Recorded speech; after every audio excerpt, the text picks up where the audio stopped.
Hi, everybody. Good morning. I am very happy to be here, a little nervous. You might see a little handshaking going on. But first of all, I'd like to thank all of you guys for coming out.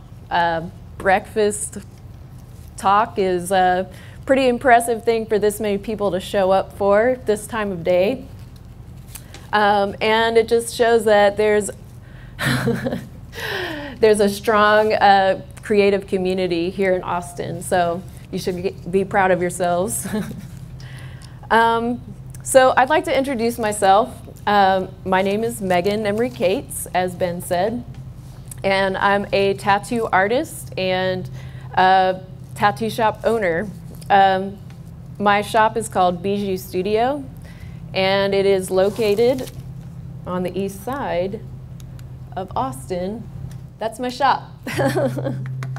I have 14 years of tattoo experience, all gained here in Austin. I started working downtown on good old Dirty 6th Street down there, and worked my way up to working in more of like a custom tattoo shop environment. That is where I belong. That is my favorite style of tattooing, as far as meeting with the client and having a collaborative experience and creating something that is not only my artwork, but something that the person feels that belongs to them as well. So when I opened my shop, I wanted to create a tattoo environment that I had not personally experienced before. As you know, there's just so many shops here in Austin, and the challenge to find a different way to do it was upon me.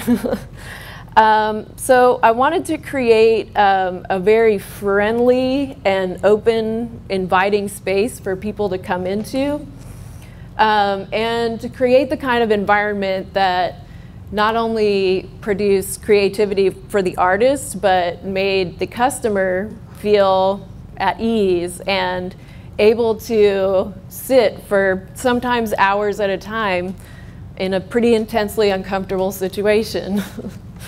And I think we've achieved that at Bijou. I have 5 other artists that work with me, and I believe that we've all become family, and we treat everyone with respect who walks in the door, and like I said, we create some badass tattoos.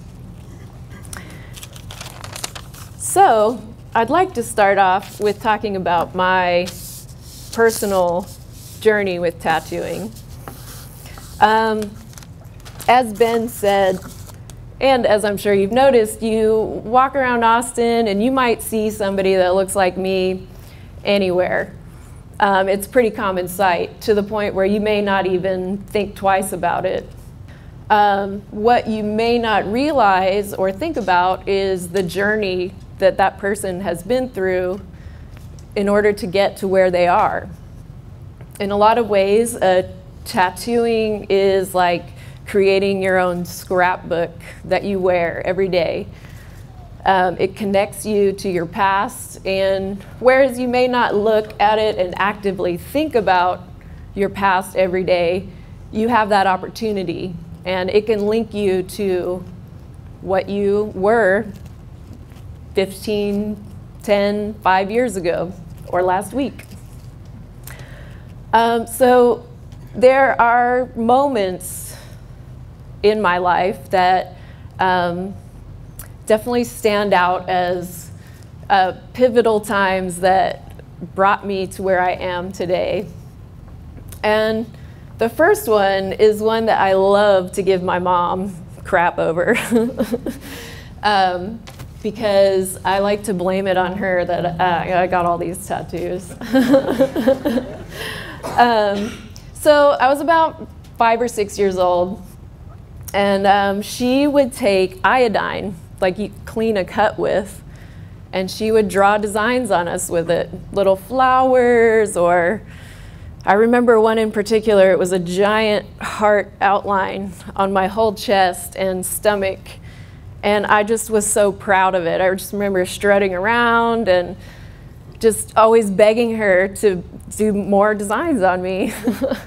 And it really did just plant that seed in my brain that like, it was really cool to decorate yourself and to have that. So fast forward to maybe age 11 or 12, and that's when I saw my first real live tattoo. It was on my uncle Demetrius, and he was a total badass. He was probably the coolest person I'd ever seen up to that point.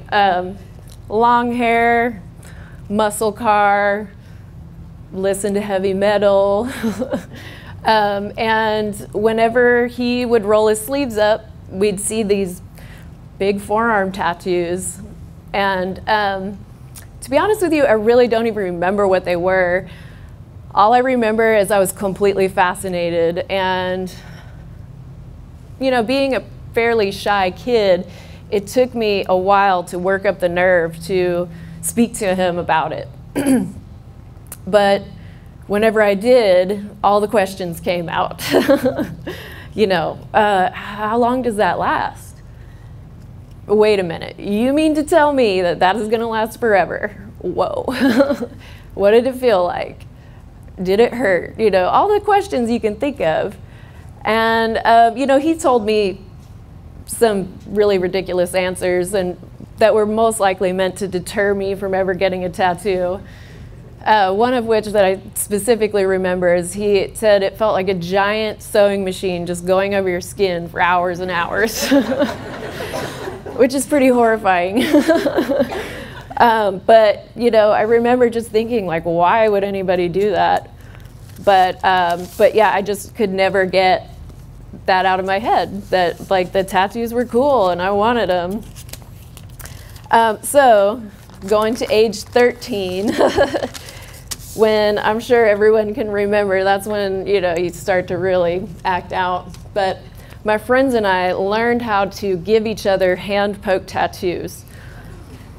Now, these things can actually look very crude, I should say, just because of the way that they're made. What we would do is wrap a little piece of thread around a sewing needle, just a regular sewing needle, to create a little bit of a sponge. So when you dip it in the ink and leave a little dot, you know, you can create a series of dots, and you know, hopefully it'll turn into something that looks like a star or a flower or something like that. But like I said, luckily I really didn't go out of control with these tattoos, but I still do to this day have some little faint, blurry dots on my hand. And you know, like I said before, this is something that every once in a while I'll look at it and I will remember being in my room with my friends, you know, being 13 and doing these things. I remember the people, I remember everything.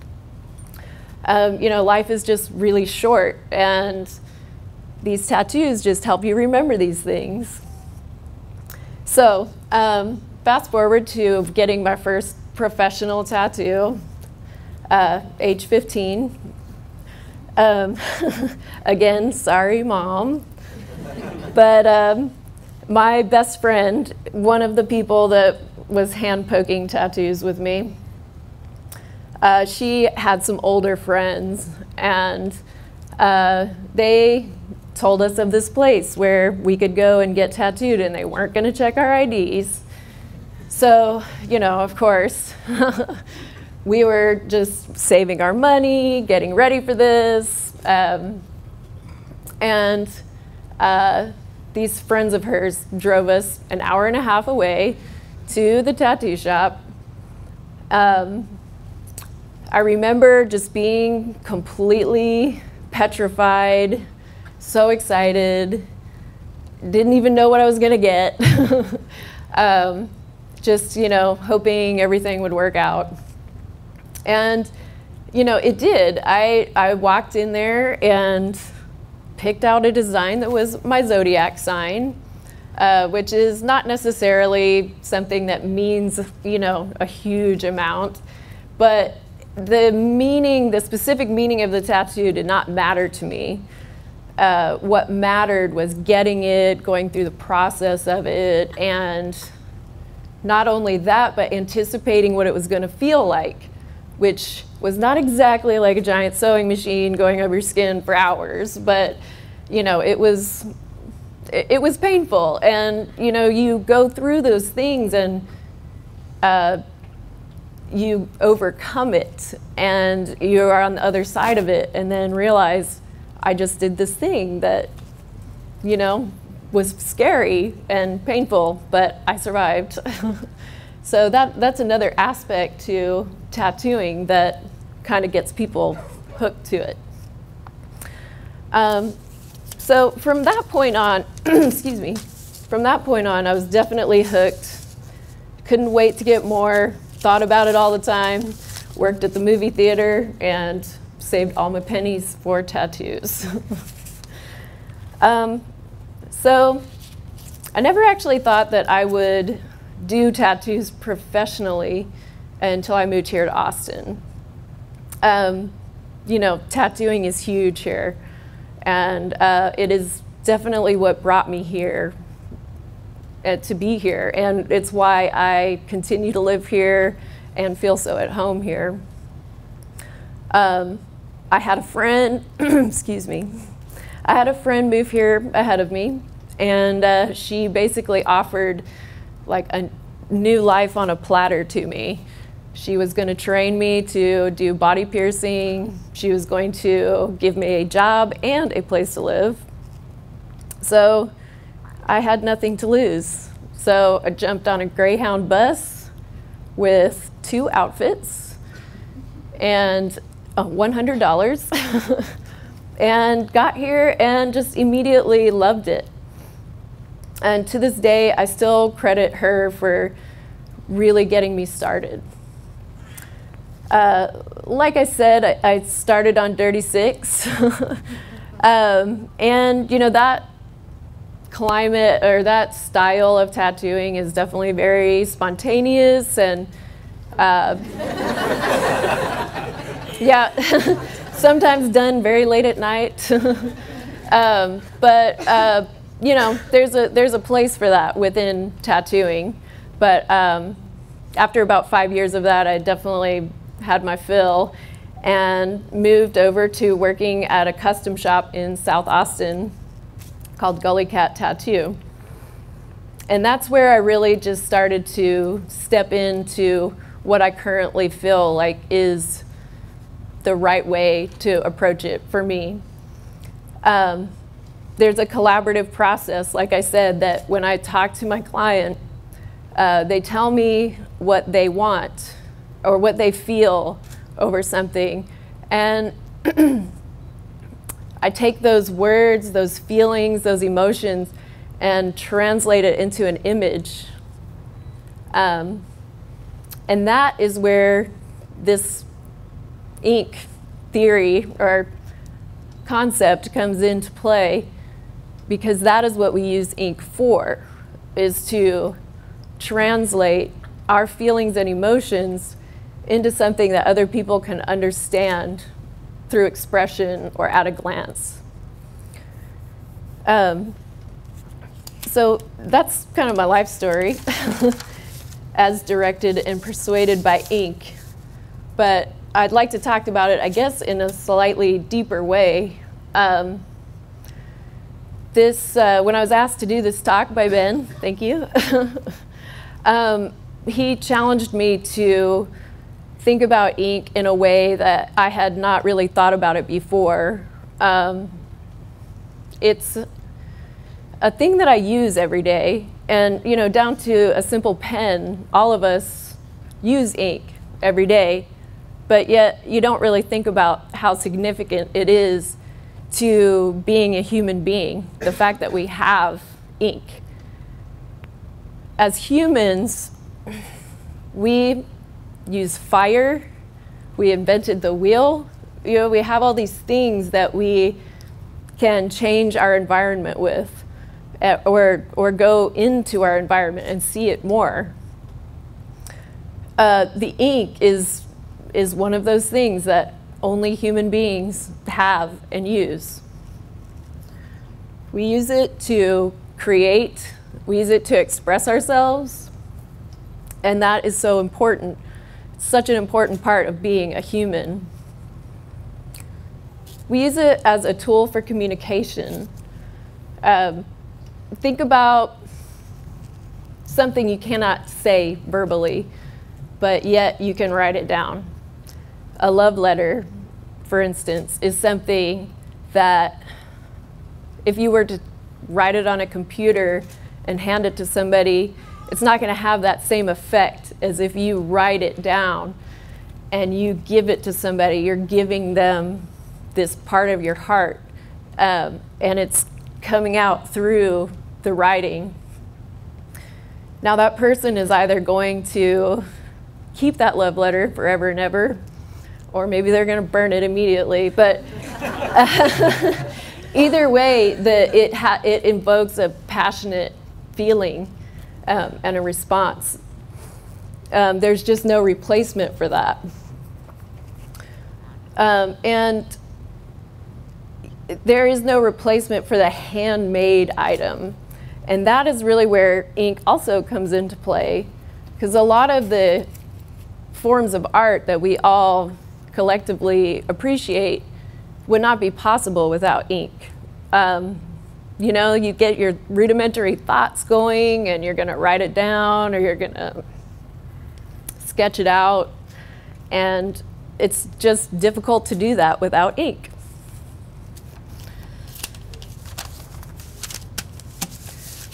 So, like I said, I feel like using ink is definitely part of being human, because we kind of have this desire to change our environment or tailor it to what we need. We also want to be pleased by our environment, and decoration is part of that, creating the pleasant environment. So not only are we going to decorate our space, but we're going to decorate our own bodies.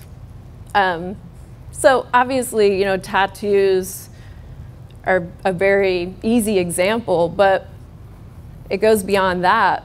We all get up every day and choose our clothing or put makeup on or anything else that, or, you know, do our hair a certain way. And I feel as though that is very in line with ink and with decorating oneself. So, you know, and I mentioned dressing. You know, you're just basically creating an expression that other people can sense on some level just by looking at you.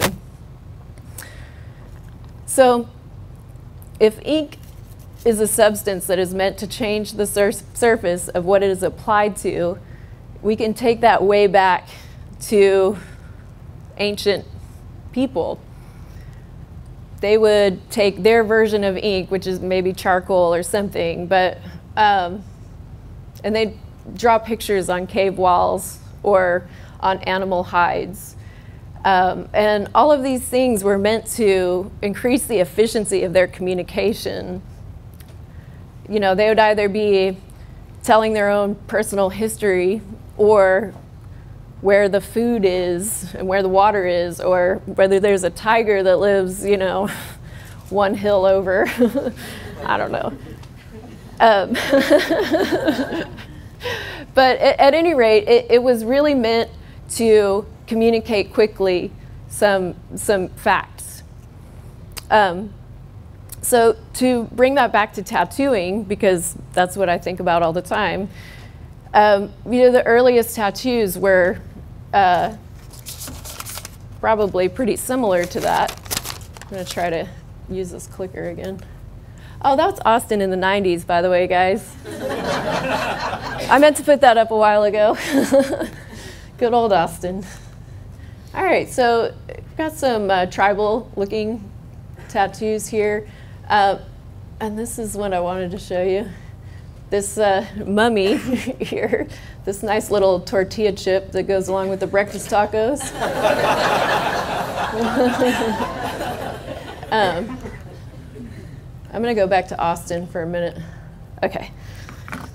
But the earliest tattoos, which I didn't want to leave it on the mummy, but you know, those markings were made for immediate identification, denoting either maybe a tribe or your status within the tribe.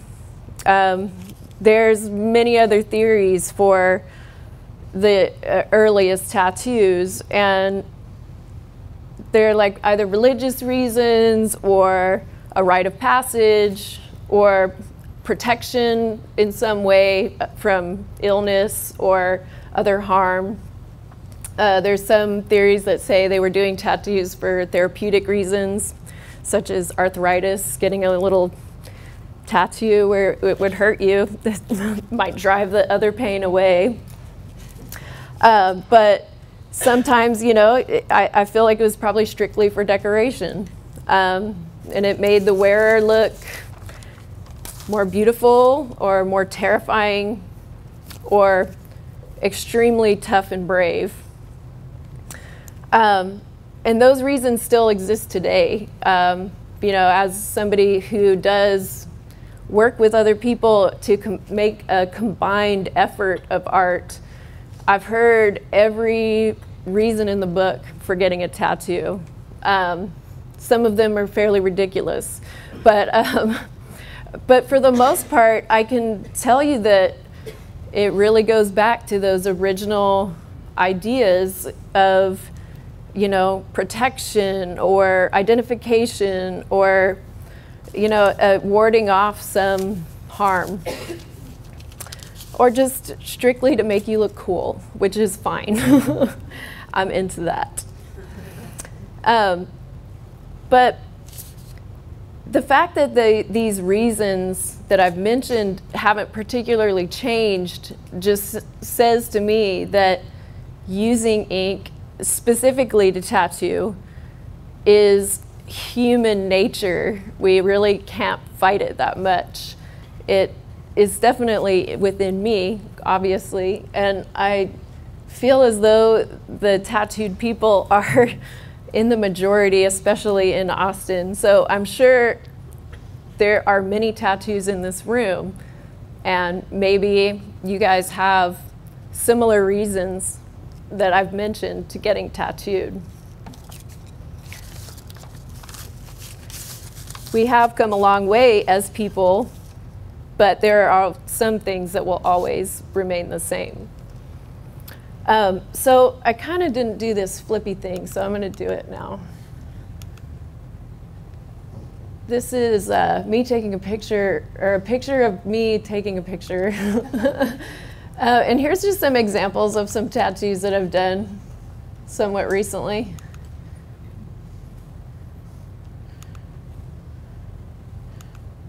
And me doing a tattoo. Do you guys have any questions?